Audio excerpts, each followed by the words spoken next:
before you travel, even at your desk at work, it can be helpful to kind of make up these little like snack packs almost. And these snack packs have what a regular meal would have. It's just made out of snacks. And I always say a protein, a fiber, and a beneficial fat. If you can pull 3 of those together from snacks, like say if it's gonna be a Quest bar, say if it's gonna be some dried fruit, right? Quest bar for protein, a dried fruit like dried apricots for something like fiber, and then you end up having something like a 100-calorie bag of like pistachios even.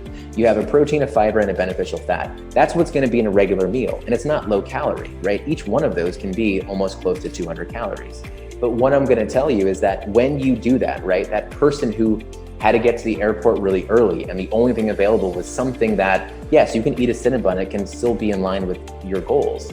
But I think when you only eat a Cinnabon, it's the lack of things like the protein and the fiber that are gonna drive you to likely eat out of control later. And so what I want that person to kind of do is get to the airport, survey their environment, and realize, all right, I gotta take control right now. They reach in their bag, they made their little baggies before they left, maybe like 3 or 4 baggies, and they pull out that rule of 3.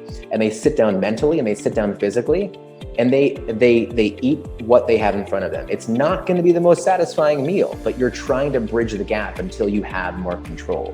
And that's what I want people to kind of think about doing. Take back that control. Don't let people or your environment dictate what you really should be eating, okay? It's just one little tip that saved so many people, even myself.